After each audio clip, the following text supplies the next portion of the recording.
Sandın seni çok severmen ey Ömür Aziz. Sandın seni çok severmen ey Ömür Aziz. Her neyini ki sevmek endin artık olmaz. Endin seni çok severmen ey Ömür Aziz. Hop yana var mı yapıp demiyorum. Sahibi Muhammed Baba'nın takdir etme canımca balalık oldu. Rıbayet. Takdir etme canımca balalık oldu. Her işneki anladım hatalık oldu. Öz yerine koyup tüm servislerdim. Ya Rab netayimni yüz karalık oldu. Har kimki vafo qilsa vafo taqsidir. Har kimki jafo qilsa jafo taqsidir. Yaxshi kishi ko'rmagan yomonlik nargiz. Har kimki yomon qilsa jazo taqsidir. Yaxshi. Dedim zakalını tuttum, sakalını öpey, göz kaşını sırtıban, habağını öpey. Güldük yüzün İslam'dan dudağını öpey, yok yok ayladıysan ayağını öpey. Aziz o'quvchilar, biz o'tgan darsda Shohlar shohi Bobur ijodi bilan tanishib chiqqanmiz. Bugun mana shu Zahiriddin Muhammad Bobur hamda buyuk mutafakkir Alisher Navoiy ijodi yuzasidan mustahkamlash dars o'tilgan mavzular yuzasidan darsimizning maqsadi buyuk ajdodlarimiz merosini ardoqlashga o'rgatish, o'quvchilarning Zahiriddin Muhammad Boburning hayoti va ijodi bo'yicha olgan bilimlarini mustahkamlash, ijodkor o'quvchilarning qobiliyatlarini sinash, og'zaki nutqini o'stirish. Aziz o'quvchilar, mana ikki guruhga ikki topshirma, ya'ni Navoiy hamda Bobur ijodi yuzasidan tez to'xtalib chiqamiz.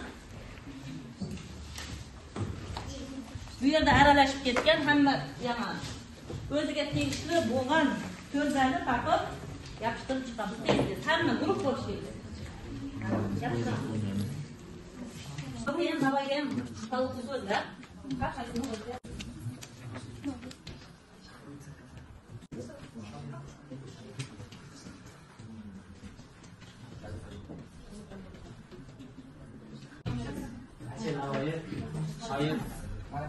Alisher Navoiy shoir, ikkitani ijod qilgan, turk so'zini tiriltirib adabiyot olamiga olib kirgan yozuvchi, g'azal mulkining sultoni, davlat arbobi, shoir, yirik mutafakkir. Hamsanaviy shoir. Juda Shoh, shoir, musiqashunos, yirik mutafakkir, tarixchi, olim, buyuk sarkardar, kushnos, yozuvchi, shoh.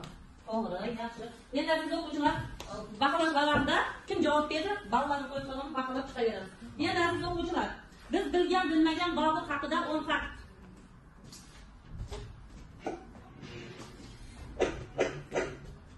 Salom do'stlar, men sizlarga Bobur haqida siz bilgan va bilmagan faktlarni aytib beraman. Ketdik.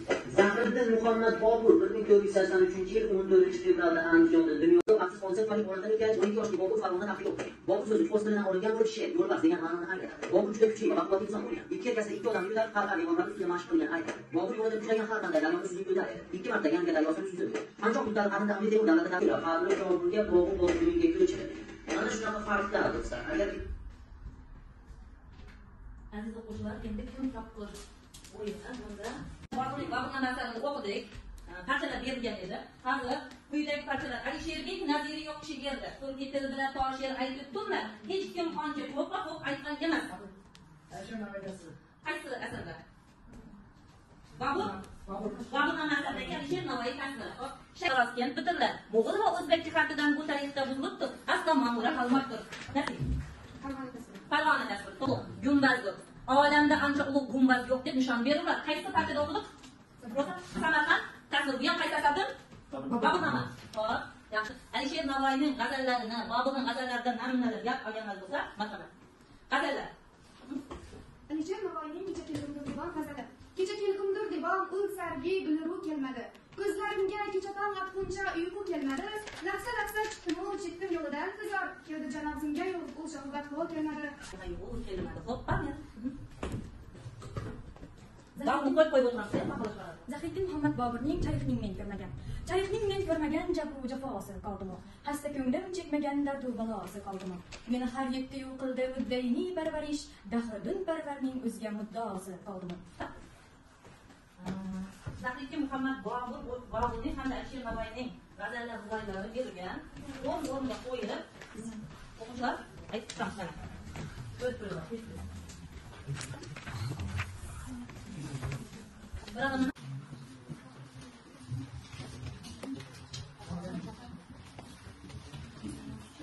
Kim başlaydı? Nasibe? Kecha kelgimdir divan ul sargi kelmadi. Ko'zlarimga kechadan otguncha. Hazal Hasan Chizmoy chekdim yo'ldan intizor. Keldi jon og'zimdagi bo'lish yo'q batman kelmadi. Aydın gelganda gayet karanlık gelmedi. Bu baribir taklif kelmadim divona bor. Kimsa bormasa. Ko'zlarimga necha so'm kelgan deb o'ylamayman. Kim bor? Tabiiy savdo topilmasi yo'q aytib qo'ydi qadam. Men uchun kim bo'ldi kelgan uyga qaytib. Hop, yaxshi. Chaqning, chaqning. Men hozirda yo'q qildim o'tlaring parvarish, daxil bilmaning o'zi. Ey Rafiq, o'zak umrimning bu olamda qarorda qoldim. Ey Umar Bobur bu olamni isloh qilmay ayb tangri uchun Taqdirki boshimga balolik bo'ldi, hammaga ayladim xatolik bo'ldi. O'z yurtini qo'yib hin solib yuzlandim. Yo Rabbim tayin bu negiz qarorli bo'ldi. yaxshi. Asarlarni o'qidi, o'rgandek tarixini bilamiz.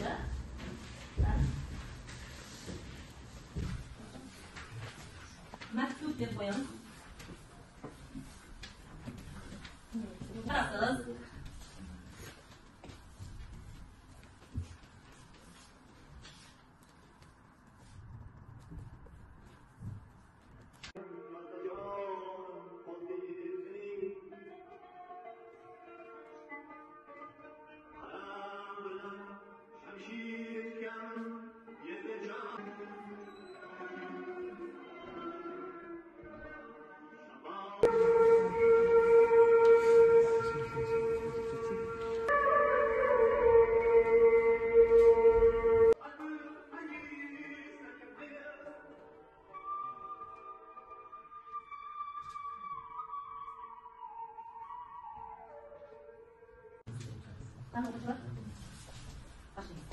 Assalomualaykum Bobur Mirzo. Sizning tarifingizni bilmaydigan insonlar kelmaydi. Biz sizni adabiyot darslarida o'qib bilib oldik. Bizni aylanib solganingiz sizni 12 yoshda taxtga boshqarib, mamlakatingizning qo'shinga qarshi chiqib 12 ming askarlar butun boshli Hindistonni bosib olganingiz bo'ldi. Siz o'z otangizning armonini Hindistonda amalga oshirdingiz, ya'ni Boburliklar sulolasiga qurdingiz. Biz uchun sizning jasoratingiz, mardligingiz va yozib qolgan asarlaringiz namuna va faxr bo'ldi. Biz sizdan faxrlanamiz. Assalomu alaykum Bobur Mirzo. Sizning adabiyot darsidan bilib oldingiz. 12 yoshingizda taxtni egalaringiz. Siz juda botir, adil shaxsiz. Kuchli odam. 12 ming askar bilan 1 ming askarlik Hindistonni bosib oldingiz. Yaxshi. Assalomu alaykum Bobur Mirzo. Bugun biz sizni adabiyot darsidan bilib oldik. Siz 12 yoshingizda taxtni egallab Hindistonni hamma yog'ini bosib olgan ekansiz. Siz juda kuchli bo'lgansiz. Assalomu alaykum Bobur Mirzo. Biz sizni Boburnoma asaringiz orqali tanib bildik. Siz 12 yoshingizda ko'plagan askarlar bilan butun Hindistonni bosib oldingiz. Bu katta mardlikdir. Siz ko'plagan qiyin yo'llarni bosib o'tdingiz. O'z ona yurtingizdan yiroqda bo'ldingiz. Lekin berilmay qaysarlik ko'rsatdingiz. Haqiqatan ham inson o'z ona yurtini yurtiga degan muhabbati, sog'inchi insonni o'z yeriga torttiradi va siz bizning tariximizsiz. Siz bo'lmaganda balki tariximiz boshqacha bo'lardi. Sizni adabiyot darsidan bilib oldik. Men sizning rasulligingizga, mardligingizga hayron qoldim. Sababi siz 12 yoshdan boshlab taxtni boshqardingiz. Unda ish har kimning qo'lidan kelavermaydigan ish. Assalomu alaykum Bobur Mirzo. Biz sizni adabiyotdan tanishtiramiz. Men sizning mardligingizga, mustaqilligingizga va jasoratingizga tanishman. Sabab siz 12 yoshingizda taxtni egalladingiz. Shuningdek, biz sizning Boburnoma asaringizni o'qidik. Bu asar juda ham fasildir. Siz Hindistonni boshqardingiz. Men siz haqida juda ko'p ma'lumot bilib oldim. Faqat Zahiriddin Muhammad Bobur hayoti va ijodi bo'yicha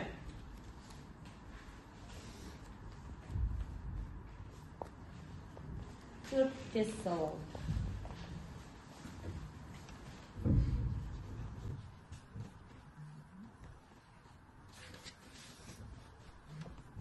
Savol bilan almashamiz.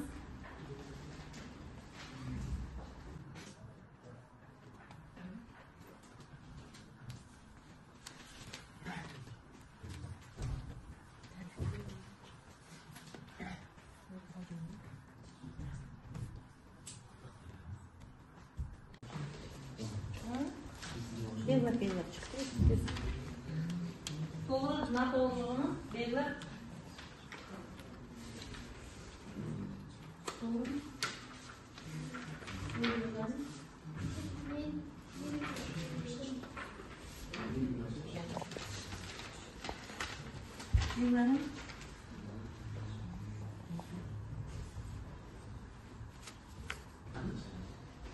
Kimlar xato belgiladi? To'g'ri chiqdi javob. To'g'ri. Ahadbek. To'g'ri. Hadi to'g'ri. Xurshid almashdimi?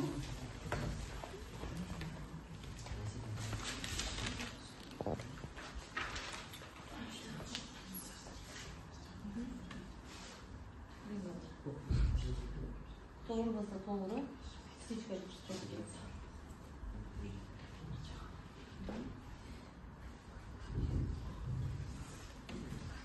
Barmi xatolar? Yo'qmi? Aqliy uchun so'rab, yangi savollar beraman, tez javob beraman. Zahiriddin Muhammad Bobur qachon va qayerda tug'ildi?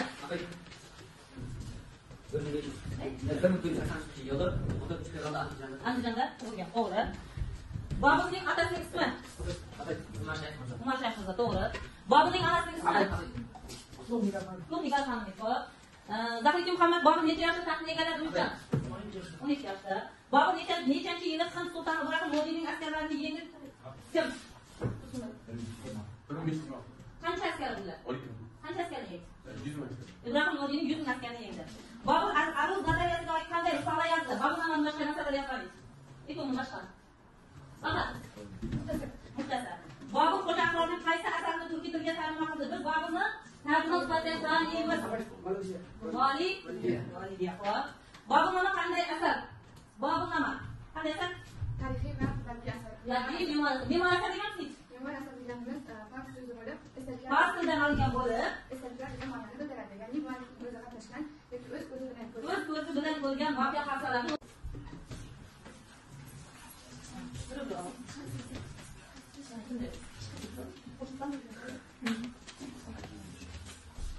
dars bo'yicha repetitsiya yozamiz.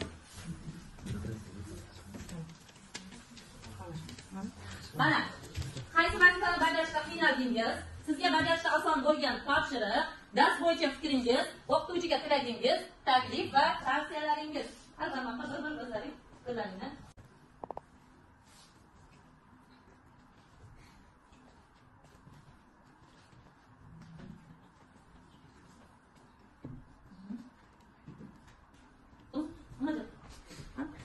Qaysi vazifa bajarishda qiynaldingiz? Men hech qaysi qiynalmadim. Ikkinchi sizga bajarishda oson bo'lgan topshiriqlar. Menga oson bo'lgan topshiriqlar vaznlar yatolish, maktub yozish, uy vazifasini to'plashtirishga oson bo'ldi. Uchinchisi dars bo'yicha fikringiz yaxshi bo'ldi. To'rtinchisi o'qituvchiga tilagingiz vaqtli bo'ling, boy bo'ling, o'zingiz sog' bo'lsin, yana ham yaxshi darslarni olib boring. Beshinchi taklif va tavsiyalaringiz darsda yana ham o'yinlar qilsa. Yana bor? Taklif va tavsiyalarimiz darsga boshqa ham o'yinlar qo'shsin degan. Bo'ldi, yaxshi. O'quvchilar uyga vazifa Bobur hayot va ijodiyatidan ochiq va yopiq savollar tuzib kelish. 6 ta savol, 3 ta ochiq savol, 3 ta yopiq savol. Yaxshi. Qapanini chiqib